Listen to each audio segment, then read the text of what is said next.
हाँ जी, कैसे हैं आप लोग? होप सब बढ़िया होंगे।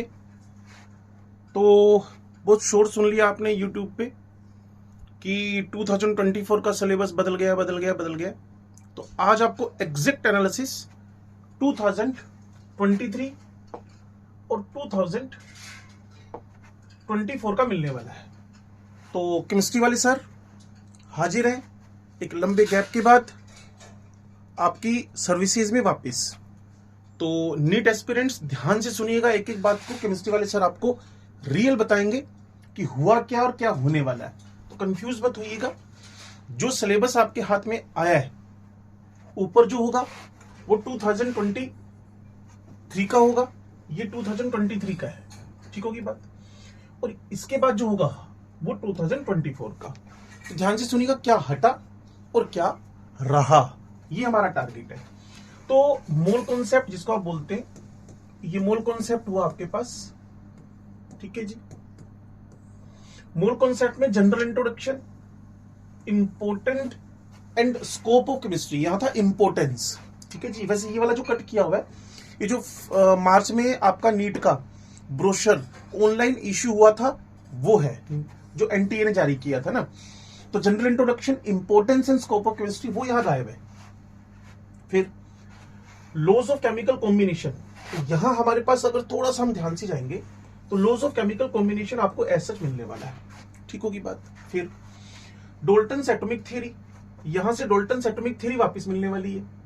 Concept of element, atom and molecule, यहां concept of atom, molecule, element and compound. चलो ठीक है, एटम क्या है, मॉलिक्यूल क्या है, आयन क्या है, ये सारी इंफॉर्मेशन हम आपको वैसे भी देते रहते हैं।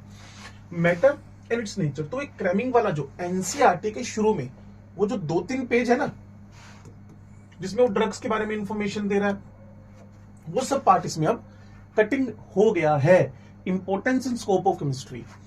फिर आगे बढ़े, एटॉमिक एंड मोलिकुलर मास पढ़ा हुआ है जी, atomic and molecular mass. Mole concept पढ़ा हुआ है जी, मोलर मास पढ़ा हुआ है जी। परसेंटेज कॉम्पोजिशन, मान लीजिए मीथेन की बात कर रहा है, उसमें कार्बन कितने परसेंट है, तो 12/16 × 100, वो सब बातें। एम्पेरिकल एंड मॉलिक्यूलर फॉर्मूला, ये फेवरेट क्वेश्चन रहा हुआ है, ये empirical. Chemical reactions, chemical equations, वो रिएक्शन इक्वेशन हो गया। एंड स्टोक्योमेट्री, मीथेन ऑक्सीजन से रिएक्शन कर रहा है, उसके बाद लिमिटिंग रिएजेंट कौन है और कौन कितना बन रहा है। And calculation based on stoichiometry, ये वर्ड यहां से हटा दिए तो मान के चलते हैं कि अगर वो स्टोक्योमेट्री कह गया है तो स्टोक्योमेट्री पे बेस्ड क्वेश्चन हमारे पास आएंगे। तो छोटा सा जो करेक्शन यहां लगा है, लोग कह रहे हैं मोल कॉन्सेप्ट कांस्टेंट पड़ा हुआ है, थोड़ा सा ध्यान से सुनिएगा। ऊपर 2023 है, नीचे 2024 है। यहां से importance and scope of chemistry हट गया। बच्चों में डर बना रहता था कि आपका ये आ जाए, वो भी यहां नहीं है। समझ गए बात को? बाकी सारा का सारा मोल कॉन्सेप्ट सेम पड़ा हुआ है। चलिए आगे बढ़ते हैं, ये आपने देख ही लिया, ठीक है जी। लो जी, अब आ गया आपका स्ट्रक्चर ऑफ एटम। ध्यान से देखना, मजा तो अब आएगा आपको ना। स्ट्रक्चर ऑफ एटम सेम पड़ा हुआ है, सेम पड़ा, मान लिया आपकी बात सेम पड़ा हुआ है ना, ध्यान से सुनिएगा। 2013 से लेकर 2023 तक मोल कॉन्सेप्ट का, स्ट्रक्चर ऑफ एटम का, इन सबके में प्रीवियस ईयर पेपर्स के 2023 तक की वीडियोस स्टार्ट करने वाला हूं। इसके बाद वही आएगा, तो वहां मैं आपको प्रूव करके दूंगा कि एटॉमिक नंबर पे फ्रीक्वेंटली क्वेश्चन पूछे गए, आइसोटोप, आइसोबार पे फ्रीक्वेंटली पूछे गए। पिछले 1-2 साल के पेपर ही देख लीजिए आप। Concept of shell sub shell, थोड़ा सा 2024 में आइएगा, ये 2023 है, ये 2024 है, ठीक है भाई, ध्यान से सुनना। नेचर ऑफ इलेक्ट्रोमैग्नेटिक रेडिएशन 2023 में से गायब है। 2013 से 23 तक क्वेश्चन देख लीजिएगा, नहीं आया हुआ। नाउ फोटो इलेक्ट्रिक इफेक्ट ऊपर गायब है, यहां है। Spectrum of hydrogen atom and Bohr model of atom ऊपर से गायब है। इट्स पोस्टुलेट्स ऊपर से गायब है। Derivation of the relation for the energy of electron, radius, ये सब आप कोचिंग में करते हैं, लेकिन अगर आप 11th क्लास में थे वहां आप नहीं करते थे, उस चीज को लेकर आप नीट में जाने वाले हैं। तो ध्यान से सुनिएगा, पिछले 10 साल में रेडियस का, वेलोसिटी का, एनर्जी का, बोहर की लिमिटेशन का क्वेश्चन हमारे टेस्ट पेपर में, नीट के पेपर में मिसिंग था, बार बार सुन लीजिएगा, मिसिंग था। यहां से सुनिएगा, डुअल नेचर, ये डुअल नेचर। तो लोग कह रहे हैं कि स्ट्रक्चर ऑफ एटम सेम पड़ा हुआ है। भाई साहब बच्चों को थोड़ा सा ध्यान से गाइड कीजिए, मिसगाइड मत कीजिए। पिछले 10 सालों से फोटो इलेक्ट्रिक इफेक्ट गायब था, लाइमन बाल्मर पास्चन सीरीज गायब था। चैलेंज कर रहा हूं, कोई बता दे कि क्वेश्चन आया हुआ है, ठीक है ना जी। और कमेंट बॉक्स में जाकर डाल दीजिएगा derivation of relation of energy radius. सिर्फ आपको कमेंट बॉक्स में जाकर लिखना है सर इस साल में क्वेश्चन आया हुआ है। देन मैं मान लूंगा कि सिलेबस पे बेस्ड कभी बात नहीं होती, सिलेबस पे बेस्ड ही बात करते हैं वो लोग। Now listen, dual nature of matter, dual nature of matter, de Broglie's, Heisenberg's uncertainty principle, Heisenberg's uncertainty principle. यहां खत्म हुई बात। Concept of orbital, now elementary idea of quantum mechanics. आया मजा? यहां चले, क्वांटम नंबर है, शेप ऑफ एसपीडी ऑर्बिटल है, रूल इलेक्ट्रॉन भरने के, aufbau principle, Pauli's, Hund's, electron configuration. ये अगर आप थोड़ा सा ध्यान से देखें, elementary idea about the quantum mechanics, the quantum mechanical model of atom, its importance, concept of the one electron wave function, variation of Sai versus Sai square. ये NCERT में मेंशन्ड है बच्चे। वही पूछ रहा हो आपसे कि मेरे को 1s और 2s के साई वर्सेस आर का, साई स्क्वायर वर्सेस आर का, जबकि ऊपर मिसिंग है। इस पर वो क्वेश्चन बनाएगा ग्राफिकल। अब पिछले सालों में नहीं था, तो अब आगे बढ़े। क्वांटम नंबर्स फिर वहीं से शुरू कर गया। चेक करें, ये क्वांटम नंबर लिखा हुआ है, ये quantum number, principal, angular, magnetic and their significance, shapes of s p d, वो फिर कॉपी पेस्ट कर गया है। Pauli's exclusion. तो इतना पार्ट आपको कोई बता ही नहीं रहा कि ऐड हुआ है नीट के सिलेबस में। आप चैप्टर पढ़ रहे थे, टीचर बोलते थे आप क्वांटम नंबर पढ़ लीजिए, प्रायोरिटी से पढ़ लीजिए। अब ये देखिए इतना पार्ट जुड़ा हुआ है। अब आपको ईएमडब्ल्यू भी पढ़ना पड़ेगा, electromagnetic wave theory, photo electric effect physics में करते हो, मॉडर्न फिजिक्स में। आपको लाइमन बाल्मर पिछले 10 साल में क्वेश्चन नहीं था पाएगा, रेडियस का पिछले 10 साल में क्वेश्चन नहीं था पाएगा, वेलोसिटी एनर्जी का पिछले 10 साल में क्वेश्चन नहीं था पाएगा। ये समझे मेरी बात को आप लोग ना। तो सिलेबस में चेंज है, कोचिंग में तो ऑलरेडी कोचिंग में सब चीजें हम पढ़ा देते हैं, ठीक है ना जी, ये पढ़ा देते हैं। और अब थोड़ा सा हाईलाइटेड पोर्शन में अगर वो कहीं ना कहीं एटॉमिक नंबर, आइसोटोप, आइसोबार पे क्वेश्चन फोकस करके डाल रहा था, अब वो क्वेश्चन डालेगा आपके बोहर मॉडल ऑफ एटम पर भी, इसके अलावा बोहर की लिमिटेशन पर भी, डुअल नेचर पे तो ऑलरेडी क्वेश्चन डाल ही रहा था। अब नीट के सिलेबस में हम थोड़ा केमिकल बॉन्डिंग की तरफ बढ़े। केमिकल बॉन्डिंग में आपसे क्या कह रहे हैं वो, यहां कहीं ना कहीं आपको valence electron, ionic bond, covalent bond, bond parameter. तो अब इसने एनसीईआरटी के अकॉर्डिंगली शुरू किया। ये पहला पेज है एनसीईआरटी का, कोसेल और Lewis approach to chemical bonding, concept of ionic and covalent bond. Ionic bond में इसका फॉर्मेशन, इसको कौन कौन से फैक्टर, आपके नोट्स बढ़ाते जाइएगा। सारी बातें आपके नोट्स में जो मैंने क्लासरूम में लिखवा रखे हैं वो मिलेंगे, ठीक है जी। Calculation of lattice enthalpy, thermo में कैलकुलेशन ऑफ लैटिस एंथैल्पी का हमारी एनसीईआरटी में क्वेश्चन है, तो वो अगर हम कर लेते हैं तो हम सीधे सीधे किससे कनेक्ट हो जाएंगे, केमिकल बॉन्डिंग और थर्मो का calculation of lattice enthalpy calculation. तो पक्का थर्मो का न्यूमेरिकल भी यहां से बनेगा और केमिकल बॉन्डिंग का न्यूमेरिकल भी यहां से बनेगा।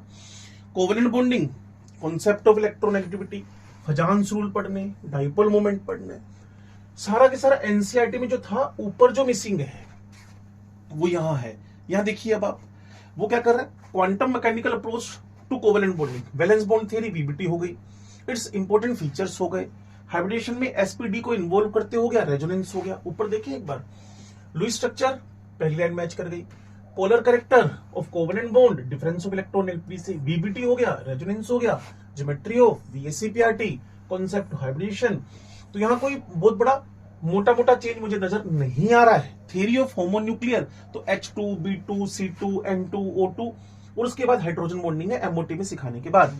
It's important feature, linear combination of atomic orbitals, type of molecular orbital like sigma, sigma star, pi, pi star, bonding, anti bonding, sigma pi bonding, ये इनके electron configuration, concept of bond order, length energy, पूरा उसने खोलकर रख दिया चीज कि अब सब आपको पढ़ना पड़ेगा। Elementary idea of metallic bonding, थोड़ा थोड़ा थोड़ा पीछे चले भाई साहब, यहां कहीं भी आपको एक्चुअली में गाइड कर ही नहीं रहा ना भाई कोई, मैं कह रहा हूं गाइड हो जाओ, मिसगाइड मत हो कम से कम।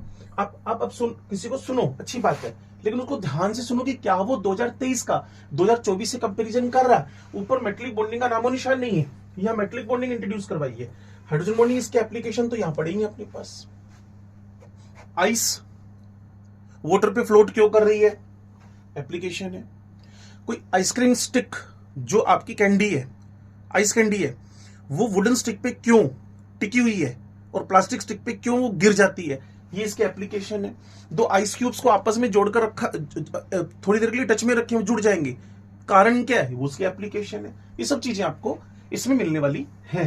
चलिए अब मैं आपको दिखाता हूं जी थर्मो, उसकी यूनिट नंबर 6 है, वो पुराने सिस्टम से 1 2 3 4 डला हुआ है।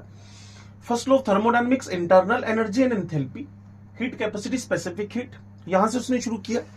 Fundamentals of thermodynamic system surrounding extensive intensive, देखिए एक्सटेंसिव इंटेंसिव यहां थोड़ा सा जाएंगे आप लोग। तो फर्स्ट लॉ दिया, इंट्रो दिया, थर्ड लॉ दिया। थर्ड लॉ यहां से मिसिंग है, ध्यान से देखना एक बार। Third law of thermodynamics brief introduction, third law यहां हमारे पास गायब हो गया है, बाकी मिलाना शुरू करें। First law internal energy enthalpy, 2023 की बात हो रही है, मैंने आपको बार बार बताया, ध्यान से देखते रहना। ये 2024 तो कंपैरिजन ऐसे ही हो पाएगा। फंडामेंटल सिस्टम क्या है, सराउंडिंग क्या है, ऊपर कुछ नहीं पूछा तो पूछेगा आपसे कि आपकी बॉडी कैसा सिस्टम है। एक कप पानी में पानी रखा हुआ है, कप में गर्म है ठंडा है, ढककर रखा है, तो कैसा सिस्टम है, खुला छोड़ दिया कैसा सिस्टम है। सिस्टम सराउंडिंग एक्सटेंसिव इंटेंसिव, यहां देखिए heat capacity, specific heat, uh, Hess's law, enthalpy, ये सारा पूछ लिया। यहां उसने एक्सटेंसिव इंटेंसिव पे जोर मारा तो पेपर का पार्ट बनेगी, ऊपर जिक्र ही नहीं है। First law, concept of work, heat internal energy, enthalpy, heat capacity, molar heat capacity, Hess's law, ये कॉपी पेस्ट हो गया आगे। उसके बाद इसमें देखो क्या कहा है, bond dissociation, dissociation, combustion, combustion, formation, formation, atomisation, atomisation, sublimation, sublimation, phase transition, phase transition, ionisation, वो रहा, सॉल्यूशन ये रहा, एंड डाइल्यूशन, वो हाइड्रेशन, सॉल्यूशन, आयोनाइजेशन मेंशन कर दिया। सेकंड लॉ में सारी बातें अप्रोक्सीमेट सेम ही रखी हुई हैं। मेन है कि थर्ड लॉ का जो ब्रीफ इंट्रोडक्शन है वो वहां से उसने कट कर दिया है, वो वहां से उसने कट कर दिया है। लो जी, स्टेटसोमीटर पूरी तरह से कट चुका है। मैं फिर आपसे बार बार कहूंगा, सिलेबस पे विश्वास रखें, स्टेटसोमीटर को टच करने की नीड आपको नहीं है। टच कर लिया तो एक बुरा सपना मानकर भूल जाएं, टच कर लिया तो एक बुरा सपना मानकर भूल जाएं अगर आपने उसको टच कर लिया तो। इक्विलिब्रियम की बात करें हम लोग, देखिए इक्विलिब्रियम में है क्या, equilibrium in physical and chemical processes. पहले तो meaning of equilibrium, concept of dynamic equilibrium, equilibrium involve in physical processes, ऊपर लिखा है तो नाम लिखे इसने, सॉलिड लिक्विड, एनसीईआरटी में ऐसे चलता है। लिक्विड गैस बिल्कुल, सॉलिड गैस बिल्कुल, हेनरीज लॉ। आप कहेंगे ये तो यार हमने सॉल्यूशन चैप्टर में पढ़ा था 12वीं क्लास में। आप अगर एनसीईआरटी पढ़ते हो, खोल के देखते हो, जैसा कि मैं आपको वर्ड टू वर्ड एनसीईआरटी इसी बोर्ड पे पढ़ाने वाला हूं, तो चेक करना, वहां हेनरीज लॉ 11वीं की बुक में भी लिखा हुआ है, in the equilibrium chapter, in general characteristics of equilibrium involving physical processes.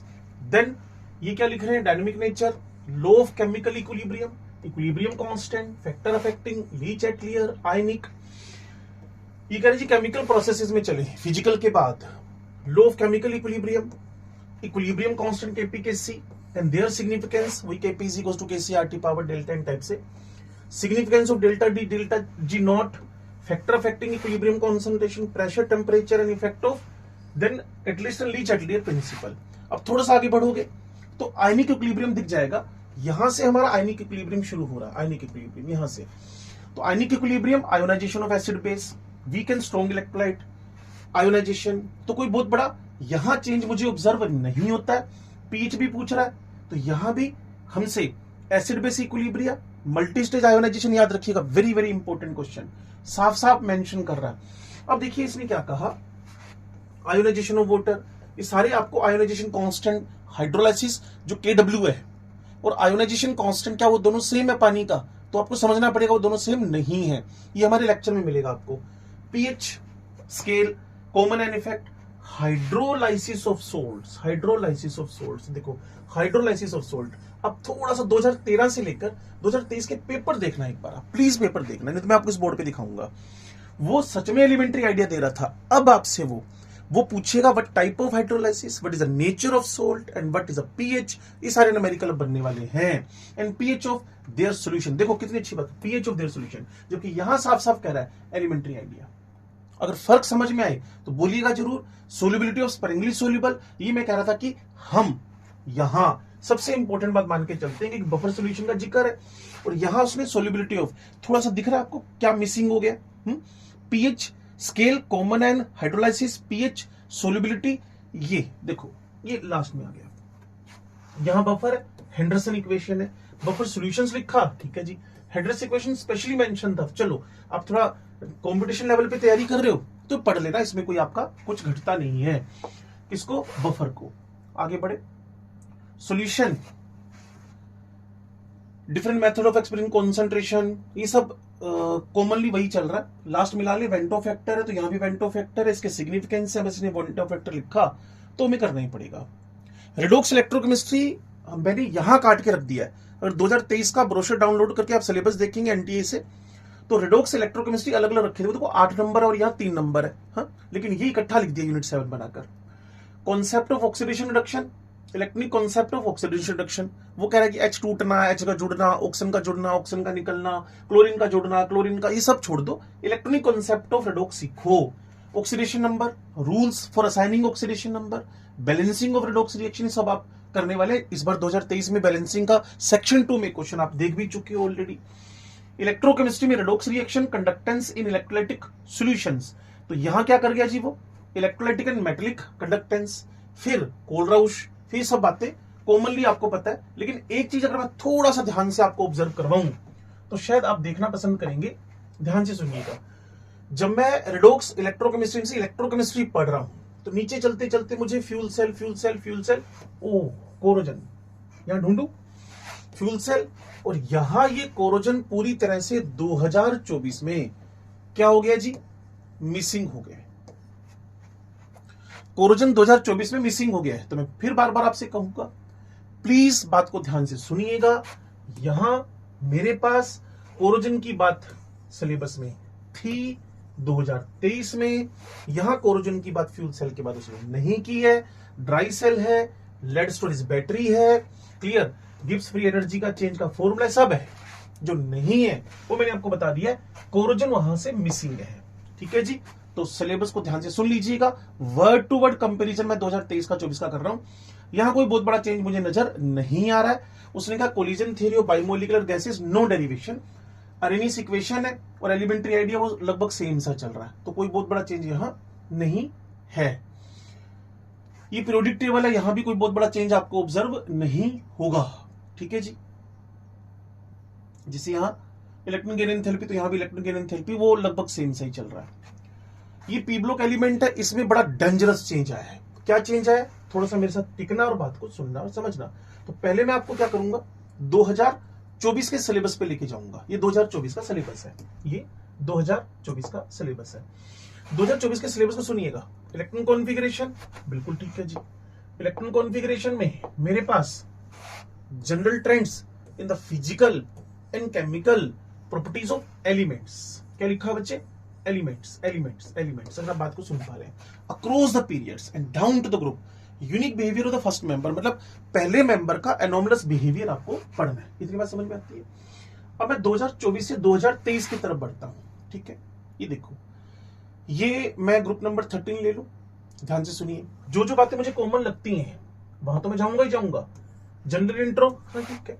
Electron configuration, okay report है। अकरेंस वहां मिसिंग था, 2024 में अकरेंस की बात मिसिंग है, ये रट्टा था, उसने हटा दिया।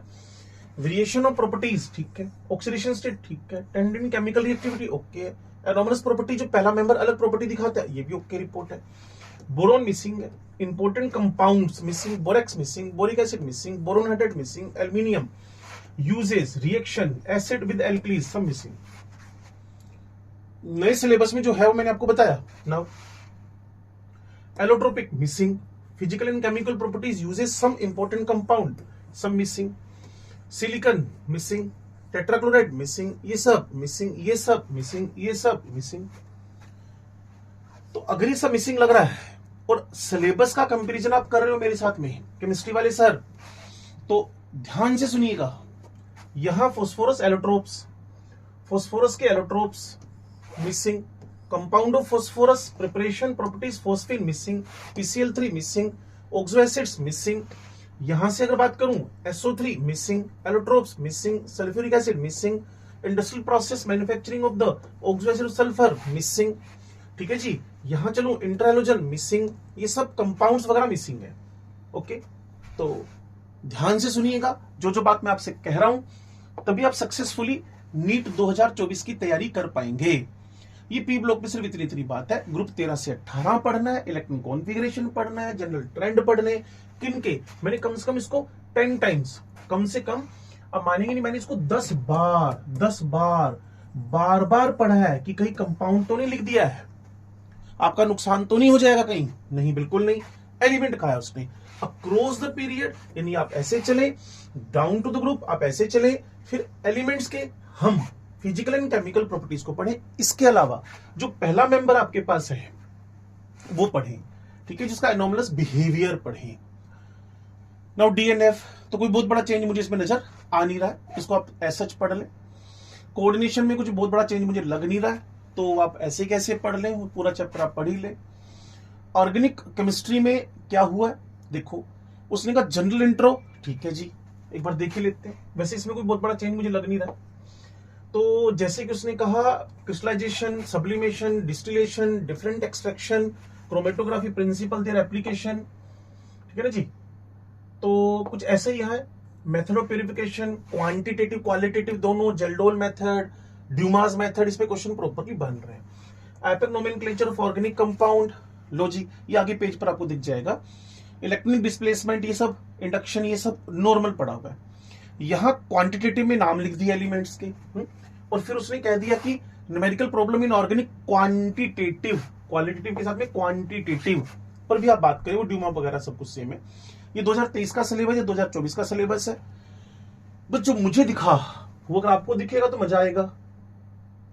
वो क्या कि नोमेनक्लेचर लिखते हुए साहब ने एक काम कर दिया, ये आपके पास ट्राइवियल नेमिंग, मतलब कि अगर मैं किसी को लैक्टिक एसिड बोल रहा हूं तो लैक्टिक एसिड को लैक्टिक एसिड क्यों बोल रहा हूं, क्योंकि उसका सोर्स क्या था, लैक्टस मिल्क। लेकिन मेरा कहना क्या है, वो क्वेश्चन में आपसे क्या पूछेगा, out of the four which one is the correct structure of lactic acid, okay, glutaric acid, oxalic acid, ऐसी बातें आपसे पूछेगा। तो इसीलिए शक के दायरे में चला गया। तो थोड़ा सा इस पे फोकस कर लेना, जो मैंने बार बार रीड करके बातें मेरे दिमाग में आई हैं और मैं आपको उसका डिस्कशन कर रहा हूं। बाकी आप PMT की तैयारी कर रहे हो, इस लेवल पे आप पढ़ चुके हो, यहां कोई बहुत बड़ा चेंज आपको नजर नहीं आएगा, ठीक है जी। हेलोल्केन हेलोरिन में कोई बहुत बड़ा चेंज आपको नजर नहीं आएगा। एक हल्का सा चेंज जो मुझे दिखा, जो मैंने इसको प्रॉपरली स्टडी किया, अगर आप देखना में इंटरेस्टेड है तो शायद आपको नजर आ जाए। लो जी, हाईलाइट करें।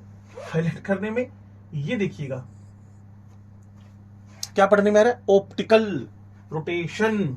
इसमें कहीं भी इस टाइप का वर्ड इंट्रोड्यूस उसने नहीं करवाया, बस प्रिपरेशन मेथड्स पढ़े, प्रॉपर्टीज पढ़े, रिएक्शन पढ़े, C6 बॉन्ड को पढ़े, मैकेनिज्म ऑफ सब्स्टिट्यूशन रिएक्शन पढ़े, फिर environmental effect of chloroform, iodoform, freon, DDT पढ़े, बस। और ऑप्टिकल रोटेशन का वर्ड इसने यहां से मिसिंग कर दिया है, और वो इंटेंशनली मिसिंग किया है। तो नोमेनक्लेचर में RS नेमिंग हो गया, वो सब पहले भी इतने, कोई पिछले 10 साल की बात करूं क्या, पिछले 20 साल से भी क्वेश्चन नहीं आ रहा है, बस RS नेमिंग पे बेस्ड क्वेश्चन आपसे वो डिस्कस कर रहा है। एल्कोहल का नोमेनक्लेचर, वो इसमें कोई बहुत बड़ा चेंज नहीं, 2023 है, यहां आपको 24 मिलेगा, बस ऊपर हेडिंग डाल दी है। लेकिन एक चीज थोड़ा सा ध्यान से देखिएगा, वहां देखना ध्यान से, क्या दिख रहा है आपको, ईथर दिख रहा है, ईथर ईथर ईथर ईथर दिख रहा है, good. Ethers, nomenclature, method of preparation, physical and chemical properties. थोड़ा सा आगे बढ़ते हैं जी। जब आगे बढ़ोगे तो भाई साहब ईथर कहां है, ईथर तो है ही नहीं, लेकिन ईथर का एक वर्ड जो मेरे से यहां मिसिंग हुआ है वो मैं आपको बता दूं, वो ये लिखा हुआ है ethers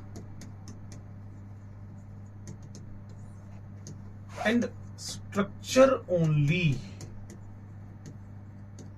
structure only, structure only. ठीक है जी। तो एक बार ध्यान से देखिएगा, ये बात वहां आपको सिलेबस में मिलेगी। लेकिन अगर मैं पुराने 2023 में चलता हूं, nomenclature, method of preparation, physical, chemical, जबकि यहाँ साफ साफ ईथर के बारे में लिख दिया गया है स्ट्रक्चर ओनली सिलेबस में, जो नया वाला सिलेबस है, ठीक है। इसमें कोई चेंज नहीं है, एल्डिहाइड कीटोन में बहुत बड़ा वो सेम पड़ा हुआ है। और अगर आप थोड़ा कार्बोक्सिलिक एसिड को झांकना में पसंद करें, देखो nomenclature, acidic nature, method of preparation, physical, chemical, uses, यहाँ क्या किया, carboxylic acid, acidic strength and factor affecting. वैसे भी एसिड चैप्टर तक पहुंचते पहुंचते हमारा 90% चैप्टर वैसे भी हो चुका होता है वो, तो चलो उसमें कोई ज्यादा बोधर नहीं है। नाइट्रोजन के बारे में यहाँ इसने साफ साफ इसमें मेंशन किया हुआ है, अमाइंस, साइनाइड, आइसोसाइनाइड। अब थोड़ा सा पीछे चले, ये है आपके पास अमाइंस है, डाइजोनियम सोल्ट है, और साइनाइड, आइसोसाइनाइड कहीं भी, ये 2023 है। Will be mention at relevant places, ये 2024 है। कहीं भी आपको साइनाइड, आइसोसाइनाइड का नामो निशान नहीं मिलेगा। चलो जी, बायोमोलिक्यूल्स बहुत बड़ा चेंज नहीं आया है, जो मुझे दिखा मैं आपको बता देता हूं। अगर इस लेवल पे आपने उतर के इसको देखा है तो ये 2023 है। यहाँ पॉलीसैकेराइड दिखेंगे आपको, ये 2023 है। मैं फिर आपसे कह रहा हूं, ये 2023 है। यहाँ आपको पॉलीसैकेराइड दिखेंगे, स्टार्च, सेलुलोज, ग्लाइकोजन, ठीक है जी। और अब मैं दिखाता हूं जी आपको 2024 कार्बोडेट, ओलिगो सुक्रोज। यहाँ क्या मिसिंग हो गया, मैं इसलिए कह रहा हूं, देखो सिलेबस बता दिया आपको, अच्छी बात है, बताना चाहिए, आप बच्चों का भला कर रहे हो, लेकिन थोड़ा सा गाइडेंस तो प्रॉपर वे में दे दो ना, कि वहां क्या मिसिंग हो गया है। पॉलीसैकेराइड्स हमारे 2024 के सिलेबस में उसने मिसिंग रखे हैं, है नहीं। मैं ये बार बार कह रहा हूं आपसे, तो पढ़ो, अच्छी बात, लेकिन ध्यान से पढ़ो, ये बहुत अच्छी बात। लो जी, metallurgy, sorry, principle related to the practical chemistry, इसको पीओसी बोलेंगे हम लोग, जो पुराने सिलेबस में नहीं था। ये देखो एक्स्ट्रा एलिमेंट कह रहा है, जबकि पीछे चलू ना मैं 11वीं क्लास में, तो नाइट्रोजन, सल्फर, हेलोजन का क्वालिटेटिव डिस्कशन था। In organic compound, detection of the following function group hydroxyl, ये ऑर्गेनिक केमिस्ट्री हमारा मोस्टली डिस्कस हो जाता है। The chemistry involve in the preparation of, ये नई चीज है, मोहर सोल्ट का प्रिपरेशन, इसका मैं आपको एक वीडियो बना के दूंगा, ध्यान से देख लीजिएगा। पोटाश एलम, इसका वीडियो बन रहा है, बहुत जल्दी आपके सामने आ जाएगा। एसिड एनिलाइड का, पैरानाइट्रो एसिड एनिलाइड का, एनिलीन येलो का, आइडोफोम तो हेलोफोम टेस्ट हो ही गया है, ठीक हो गया। ये क्वालिटेटिव है, बहुत जल्दी आपको एज सुन एज पॉसिबल 31 दिसंबर से पहले पहले ये सब खत्म हो जाएगा। क्वालिटेटिव एनालिसिस है। अगर इसमें आप थर्मो याद करें, थर्मो में आपको कहीं भी उसने हीट ऑफ न्यूट्रलाइजेशन का नाम नहीं लिया था, यहां लिया enthalpy of neutralisation, practically practically practically, ठीक है जी, प्रैक्टिकली है एंथैल्पी ऑफ न्यूट्रलाइजेशन।